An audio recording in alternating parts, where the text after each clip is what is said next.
정치권 이슈 분석해 보도록 하겠습니다. 현근택 전 민주당 상근 부대변인, 이두화 전 국회의원 두 분과 함께합니다. 안녕하세요. 안녕하세요. 편의상 여권 잠룡이라고 칭해야겠습니다. 정세균 총리와 이낙연 대표 그리고 이재명 경기지사 이 세 명의 세 인물의 지금 코로나19 관련해서 이렇게 현안들에 앞다퉈서 발언들을 하고 있습니다. 정세균 총리는 자영업자 손실보상제, 이낙연 대표는 이익공유제, 그리고 이재명 지사는 전국민 재난지원금, 서로 이런 얘기들을 계속 하고 있어서 이슈몰이는 하고 있는데 좀 과열 경쟁이 벌써부터 시작된 거 아니냐 이런 얘기들도 있습니다. 어떻게 보고 계십니까? 어찌 보면 대선 여당 내 대선 경쟁이 시작됐다라고 보는 게 맞는 거죠. 이제 9월 말까지 선출하게 돼 있거든요. 예. 보궐선거 끝나면 아마 바로 대선 후보 경선으로 국면으로 들어가는데 저는 어느 정도 불가피하다고 봅니다. 물론 국민들이 보기에는 한 정부 안에 있는데 당대표고 도지사고 또 총리인데 셋이서 이렇게 주고받는 게 모양이 안 좋을 수는 있잖아요. 네. 그렇긴 한데 또 이게 어찌 보면 근데 정책을 갖고 하는 거예요. 국민들한테 어떻게 잘해줄까 생각하는 거거든요. 예를 들어서 본인의 어떤 이익을 챙기는 게 아니라 이런 면에서 본다 그러면 일단은 대선 주자 국면에서 사실은 윤석열 총장은 현직 총장이기 때문에 어떤 발언을 하기 힘들고 또 수사를 갖고 앉는다 그러면 시선을 끌기 어렵거든요. 그러면 우리 서울시장 선거도 야권에서 굉장히 주자가 많고 시끄러우니까 국민들이 보잖아요. 저는 그런 면에서 본다 그러면 조금 불편하긴 하지만 그래도 나쁘진 않다. 그리고 대부분 시선들이 보면 이 코로나를 어떻게 극복할 것인가, 이익 공유를 한다든지 재난지원금을 준다든지 아니면 그 손실보상법을 만든다든지 그러니까 이 코로나를 극복하는 방법에 대한 거기 때문에 저는 논쟁이 나쁘지 않다라고 보고 있습니다. 국민의힘에서는 오늘 공식적인 입장이 나왔는데 선거철 대선 표심을 노린 매표 행위다 이렇게 규정을 했습니다. 예. 저희가 미국의 이제 유명한 정치인이 그런 얘기를 했었죠. 정치꾼은 다음 선거를 생각하고 정치가는 다음 세대를 생각한다고. 정책 경쟁이야 바람직하죠. 예. 근데 이제 다음 세대를 생각해야지 자신의 선거, 다음 선거, 코앞에 목전의 선거만 생각하고 지금 그 국민의힘에서 나오는 것처럼 그 이익에 급급하는 행동을 보이면 그러니까 미래를 생각하거나 다음 세대를 생각하지 않는 모습을 보이면 그 정책 경쟁이 아니라 야당에게서 매표 행위라고 비난받을 수밖에 없는 것 같습니다. 정세균 국무총리는 중앙재난안전대책본부의 본부장이죠. 그래서 저 점퍼 입고 나오시잖아요. 그러면 저 점퍼를 입고 계실 때는 정치인이 아니죠. 국무총리로서 중앙재난안전대책본부의 본부장으로서 공무원들을 총괄하면서 이 여러 가지 문제를 생각하셔야 되는데 이 재난지원금과 관련돼서 지금 말씀하신 것처럼 재난지원금, 영업손실보상제, 그다음에 또 이익공유제 이렇게 온갖 얘기가 나오니까 홍남기 경제부총리가 하다하다 재정은 최후의 보루지만 화수분이 아니다 이렇게 얘기를 하니까 정세균 국무총리 뭐라고 하셨습니까? 기재부의 나라냐? 이렇게 얘기를 하셨죠. 본인이 저 노란 점퍼 입고 있으면 공무원의 입장에서 얘기해야지 그렇게 말씀하시는 거는 그냥 그 정치꾼으로서 얘기하시는 거 아니겠어요? 그러니까 기재부의 나라냐? 아니 그러면 다른 쪽에서는 다음 세대를 생각하거나 재정을 걱정하는 사람들은 청와대의 나라거냐 민주당의 나라냐 이렇게 얘기를 할 수밖에 없거든요. 그러니까 이런 부분 어려운 사람들 눈물 닦아주는 거 맞고요. 그다음에 이제 헌법에 보장돼 있듯이 기본권을 제한하면 영업 손실 보상 해줘야 되는 거 맞고요. 그리고 어려운 사람들 지급을 일정 부분 재난지원금 누구에게인가 선별지급이든 일괄지급이든 선별지급이 더 바람직하다고 하는 사람들도 있으니까 그런 부분 지급해야 되는 것도 맞는데요. 근데 재정을 생각하지 않고 그다음에 경제부총리나 그 기재부 공무원들의 실질적인 실무적인 얘기를 듣지 않고 그냥 퍼주는 얘기만 해서는 국민들의 공감을 얻기도 어렵다고 생각합니다. 잠깐 한마디 하면요. 좋은 말씀 하셨는데 손실보상 해줘야 돼요. 자기가 안 하고 싶어서 안 한 게 아니거든요. 국가에서 하지 말라고 한 거잖아요, 영업을. 완전히 영업을 닫은 사람도 있고 제한적인 사람도 있잖아요. 근데 그걸 만약에 손실보상으로 측정하면 예를 들어서 제가 보기엔 유연 소지도 있다고 보는데 그러면 아마 대부분의 영업 손실은 될 거예요. 근데 영업 손실 아마 모든 자영업자들 다 해주면 제가 보기에 돈 안 들어갈 수 없거든요. 수백도 들어가요. 그러면 그걸 어떻게 할 거냐. 당장 그럼 국채 발행하든지 어쨌든 국가에서 나와야 되잖아요. 그러니까 지금 야당도 보면 손실보상을 해줘야 된다 그래요. 근데 돈이 문제다. 그거 모릅니까 누가? 다 알아요. 돈 있으면 다 해주고 싶죠. 그러니까 결국은 그 논쟁이거든요. 근데 그 논쟁이 안에 들어와 있는 거예요. 어떻게 뭐 재정을 얼마나 적자를 할 것인지 어떻게 투입할 것인지 예. 그러니까 원론적으로 얘기하는 건 맞지만 실제 실무적으로 하면 결국 돈 문제다. 그거에 대해서는 야당도 손실보상 해줘야 된다라고만 하지 마시고 어느 정도 어떻게 재정을 마련해야 된다. 이렇게 나가는 게 저는 조금 더 맞다고 봐요. 그러니까 손실 보상을 해줘야 되는 건 저희가 다 동의를 할 거예요. 왜냐하면 헌법에 보장된 권리거든요. 그러니까 법으로 제정 안 하더라도 그 당사자들이 기본권을 제한한 사람들이 법원에 청구를 하면 일정 부분 액수가 얼마냐의 문제지 액수는 인정이 돼요. 인정이 되니까 이런 부분은 인정이 되겠지만 이제 야당에서 얘기를 하는 거는 그렇다면 재난지원금을 전 국민에게 지급한다. 이런 걸 하기 전에 기본권을 강력하게 어느 나라보다 유럽 선진국, 미국 이런 나라보다 우리나라가 강력한 기본권을 제한하고 국민들이 거기에 자발적으로 협조해줘서 K-방역이 이루어졌잖아요. 그럼 정부가 이렇게 강력한 기본권 제한을 할 때는 영업손실 보상이 있을 수밖에 없다는 거 알 수밖에 없어요. 저희가 메르스 때도 그래서 소송해서 손실보상금 받아간 사람들도 있거든요. 그런 게 우리가 쭉 데이터가 축적이 돼 있다고요. 그럼 그런 걸 생각하고 1, 2, 3차 재난지원금을 지급할 때도 해줘야 되지. 그런 거 생각 안 하고 그럼 재난지원금은 계속 주고 일괄 지급하고 이 손실보상은 뒤늦게 이거 처음 알았다는 듯이 이런 예가 없었다는 듯이 이렇게 얘기를 하면 안 되죠. 정부는 그런 대책을 다 마련해갖고 있었어야 되는 거죠. 자, 간단히 짧게 얘기하면요. 사실 예를 들어서 손실보상이 1,000만 원이다. 그럼 예전에 우리가 300만 원 재난지원금 받았다. 당연히 빠지죠. 그럼 나머지 700만 원 그거를 그 700만 원에서 50% 줄지 70% 줄지 논의가 되는 거기 때문에 중복해서 더 주는 건 아니에요. 기본적으로는 손실 범위 안에 다 들어오는 거다. 이렇게 보는 게 저는 맞는 저희가 것 같습니다. 너무 길게 얘기해서 그런데 그 중복 문제는 한 사람일 때 그렇죠. 근데 뭐 저한테 진짜 무슨 제가 대구에 있으니까 대구에서 뭐 10만 원, 20만 원 받았어요. 그럼 저희는 영업 손실 보상 청구할 리가 없잖아요. 그럼 그거 빠지나요? 안 빠지죠.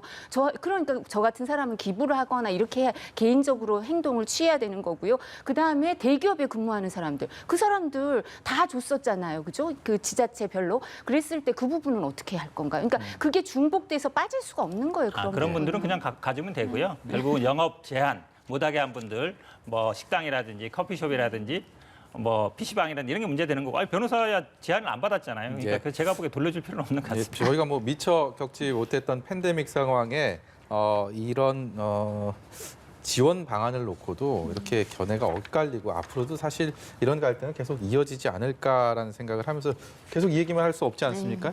다음 질문 좀 드려야 될 것 같습니다. 예, 재보궐 이야기 잠시 해보겠습니다. 내일 이제 박영선 전 장관이 출마 선언을 하게 됩니다. 이렇게 되면 이제 박영선, 우상호, 박영선 두 인물의 경쟁이 본격적으로 시작이 될 것 같은데요.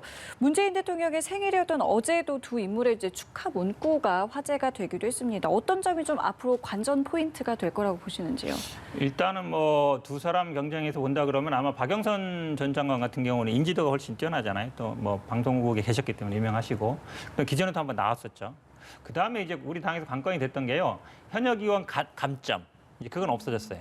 근데 이제 여성 가점 남아 있거든요. 예. 10%. 본인 득표한 거 10%인데 만약에 팽팽하게 간다 그러면 이제 변수가 될 수 있고요. 우상호 의원 같은 경우는 아무래도 전대협 의장 출신이고 뭐 386 조직이 있기 때문에 조직력은 튼튼할 걸로 보는데 지난번에 경선할 때도 졌어요. 그러니까 가산점이 어땠는지 모르겠지만 좀 차이가 났거든요. 그러면 우상호 의원 같은 경우에는 배수진을 쳤습니다. 지금 이제 나중에 출마 안 하겠다 그랬으면 분발하셔야 될 거다. 어쨌든 이번 선거가 여성 가점이냐 이걸 떠나서 아마 야당도 마찬가지인데 박원순 시장으로 인한 거기 때문에 여성 정치인들이 조금 더 유리하지 않냐 이런 여론들이 있거든요. 그런 면에서 본다 그러면 지금 우상호 의원이 조금 더 분발을 많이 하셔야 될 걸로 보입니다. 이 문재인 대통령에 대한 각 후보들의 언급들이 굉장히 자주 이어지고 있고 앞으로 또 그럴 좀 소지들이 계속 있어 보이는데 왜 그런가 여러 가지 이유들이 있겠지만 오늘 나온 여론조사 결과도 대통령 국정수행 평가가 굉장히 올라갔습니다. 8주 만에 또 40%까지 회복됐고 이게 신년 기자회견의 여파가 좀 많이 반영된 거가 아닌가 싶은데요. 다른 요인들이 혹시 좀 있을까요? 이게 집권 5년 차에 대통령 지지율이 43%까지 나오는 것도 이렇게 흔한 현상은 아닌 것 같은데요. 그렇죠. 우리가 지난번에도 얘기했습니다만 이게 한 8주 정도 됐어요. 12월 초부터 지금 항상 얘기하는 게 이제 41% 이하로 내려왔냐, 본인의 득표율 이하로 내려왔냐 아니냐 보는데 12월 한 최초 주였던 것 같습니다. 근데 최근에 저는 그 신년 기자회견도 영향을 미치지만요. 좀 코로나 이거 조금 안정돼가고 있어요. 숫자도 좀 줄어가고 있고 또 백신도 이제 가시권에 들어와 있거든요. 예. 그래서 어느 정도 이제 정상으로 회복이 가능하다라고 보고 있는 것 같고요. 부동산 문제도 물론 뭐 저희 서울시장이 굉장히 어려운 부분입니다만 어쨌든 지금 야당에서도 보면 대안으로 얘기하는 게 재건축 재개발 풀어주겠다. 이게 가장 커요. 예. 그러면 많은 국민들이나 청년 3040 분들이 재건축 재개발 아파트에 내가 들어갈 수 있을까? 왜냐하면 재개발을 하면 대부분 그 아파트 현재 있는 분들이 이득을 봐요. 재건축은 거기 사는 분들이 이득을 보고. 그러니까 오히려 부동산 문제로 굉장히 여당이 코너에 몰렸지만 야당도 그렇다고 해서 그냥 예전에 이명박 시장실에 얘기했던 뭐 뉴타운을 하겠다. 이 정도 이상 못 벗어나고 있다고 봐요. 그러니까 최근에 또 저희 뭐 당에서도 계속 얘기를 들었습니다만 주식 공매도 이거 어찌 보면 또 젊은 분들이 굉장히 원하는 거거든요. 그러니까 그런 2030 이런 분들의 목소리에 귀를 기울이는 거 저는 그런 것도 영향을 많이 미치고 있다고 봅니다. 예, 긍정평가가 상승한 배경에 대해서 좀 어떻게 보셨는지요? 그러니까 아직 추세를 좀 더 살펴봐야겠죠. 왜냐하면 지금 한 12월 첫째 주, 11월 넷째 주, 12월 첫째 주 정도 이후부터는 계속 그 내려가다가 지금 이제 이번에 조금 올라온 그런 네. 영향을 보이는데요.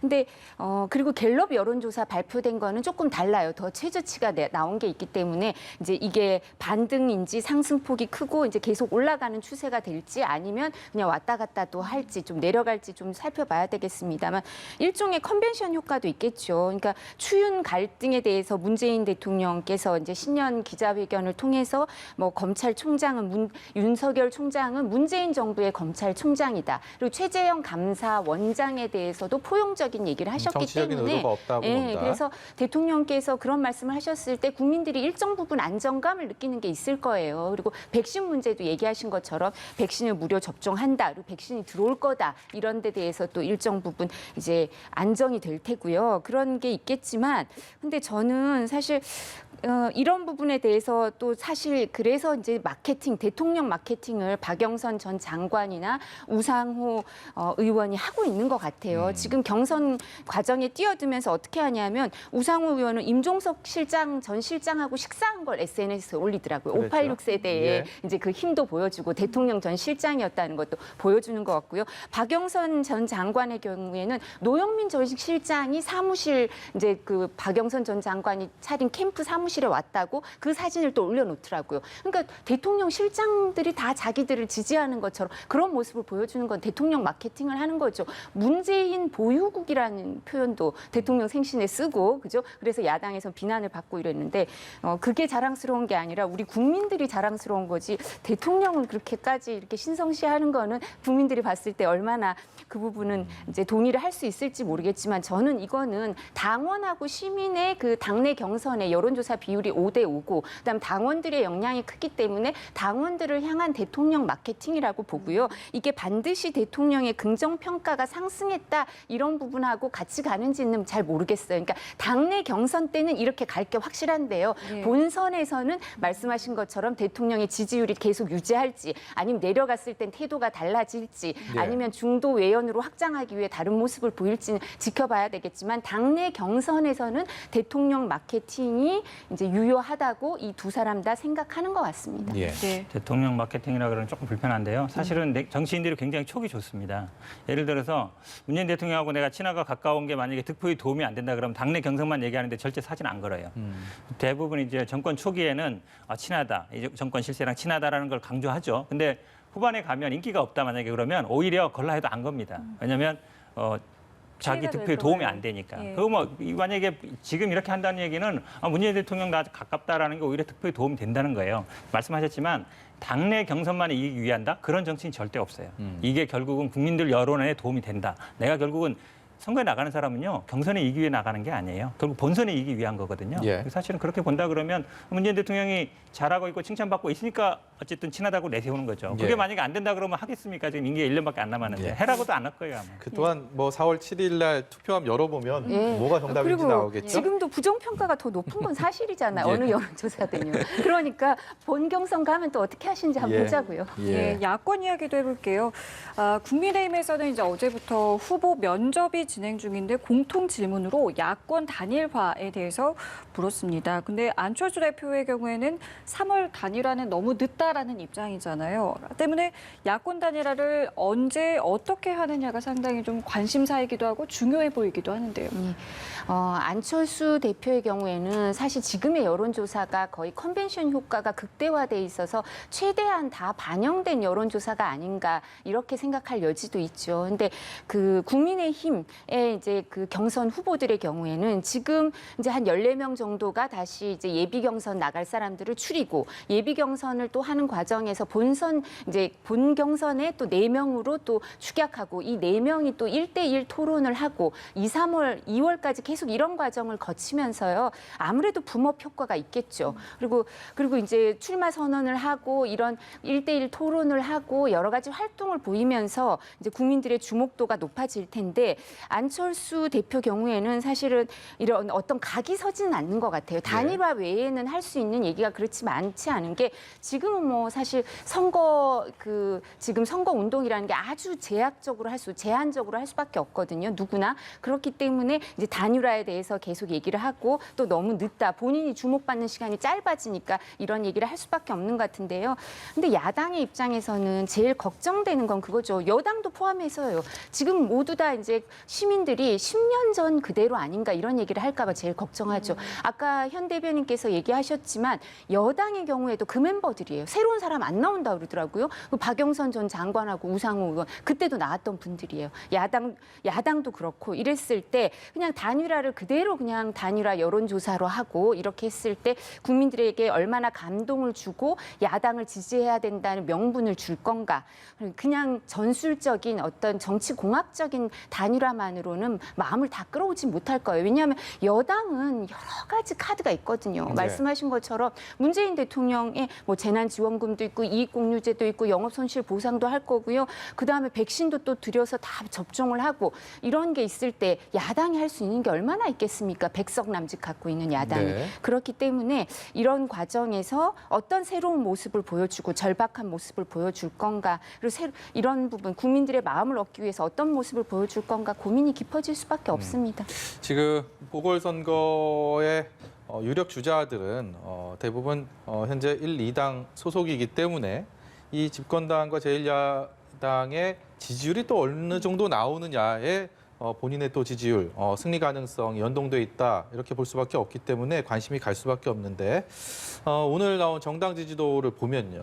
민주당이 좀 올랐고요. 국민의힘은 좀 떨어졌습니다. 이게 8주 만에 국민의힘을 앞서는 민주당의 정당 지지율인데 저희가 더 주목할 부분은 이제 서울시장 그렇죠. 보궐선거가 열리는 서울 쪽입니다. 서울 쪽은 격차가 좀 줄어들긴 했지만 국민의힘이 앞서고 있습니다. 이 정당 지지율의 지지도의 어떤 그 분위기, 이게 널뛴다는 표현도 하더라고요. 굉장히 여든 야든 촉각을 곤두세울 수밖에 없는 상황인데 일단 서울 쪽은 어떻게 보고 계십니까? 그러니까 여론조사라는 게 추세가 중요한데요. 어쨌든 대통령 긍정 지지율이 오르면 그러니까 여당의 지지율도 오르게 돼 있죠. 근데 지금도 보면 알겠지만 여당 지지율이 오른 만큼 야당 지지율이 약간 어느 정도 떨어지는 게 어느 상관관계는 있습니다. 예. 물론 그 수치는 정확하지 않지만요.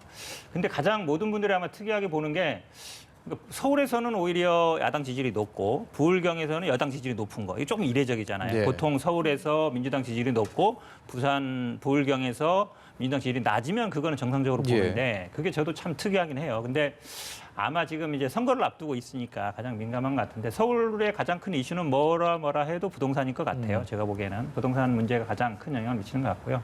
결국은 아마 부동산 문제 해결책을 제시하는 게 모든 아마 서울시장 후보 나온 사람들의 아마 출마 명분이든지 그 대안이 될 수밖에 없을 것 같고요. 부산은 아마 뭐 두 가지 원인 같습니다. 지금 많은 언론에 하듯이 1, 2위 후보, 야당의 1, 2위 후보들이 좀 네거티브가 심한 거 아니냐. 예. 개인적으로는 이런 것들도 있는 것 같고요. 근데 그런 것도 있지만 결국은 아마 지금 가덕도 문제도 이슈가 되지 않습니까? 결국 여당이 특별법 만들고 재정 지원을 해서 이게 왜냐하면 뭐 1, 2년 되는 문제가 아니잖아요. 10년, 20년 동안 계속 핑퐁하다가 결국 안 됐거든요. 예. 그럼 뭔가 좀 마무리를 지었으면 좋겠다. 이런 여론이 분명히 있을 것 같고요. 네. 그 부산 같은 경우는 또 아마 집값이 여기만큼 심각하지는 않겠지만 이 경제 살리기 부분이 분명히 있을 거예요. 그럼 여당에서 아마 나올 후보들이 보면 예를 들어 경부선 그 철도를 지하화한다든지 예. 그다음 경부고속도로 지나가는 걸 지하화한다든지 어찌 보면 그게 이제 또 부산 시민들의 오랜 수건입니다. 이런 것들을 제가 보기에 공약으로 들고 나올 가능성이 있어요. 그러면 아마 지역 주민들이 집권 여당이 이걸 좀 하겠구나 이런 어떤 의식이 있는 것 같습니다. 지방선거에는 사실 그 영향을 미치거든요. 그런 부분에 영향을 미친다고 봅니다.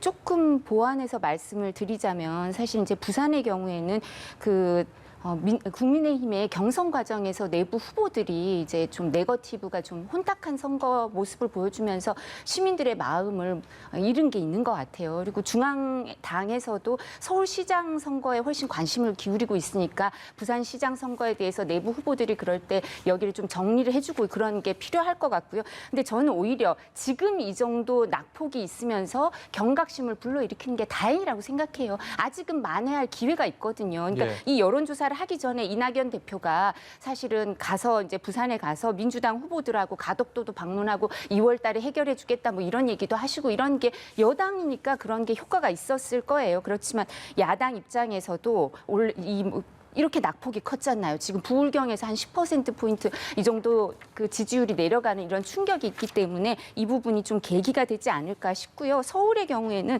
사실 저는 박영선 장관이 인터뷰한 거 부동산 문제 현근택 대변인도 얘기해 주셨는데 부동산 문제에 대해서 오늘 언론하고 인터뷰하는데 거기가 제일 관심이 클 텐데 어떻게 생각하냐 이랬더니 탐욕 도시가 돼서는 안 된다 이렇게 얘기하시더라고요. 저는 박영선 전 장관이 그렇게 얘기하시면 지지율 저 떨어질 것 같은데 내 집에 대한 간절한 바람이지 우리가 그 내 집에 대한 간절한 바람을 시민들이 탐욕스럽다고 탐욕 도시가 돼서는 안 된다. 박영선 전 장관 얼마 전까지 집도 1가구 2주택도 넘고 도쿄에도 집 있고 이러셨잖아요. 근데 탐욕 도시요?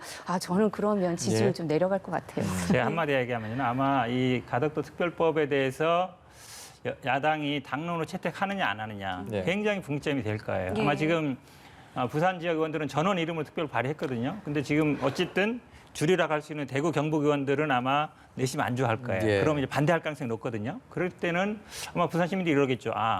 이게 당내에서는 반대하는구나 라고 될 거예요. 저는 아마 김종인 비대위원장이 어떤 결정을 할지 좀 지켜보겠습니다. 오늘 김태년 원내대표가 국민의힘이 빨리 그 가덕도 신공항 관련해서 입장을 밝혀라라고 얘기를 하고 압박한 것도 그런 차원이 아닌가 싶습니다.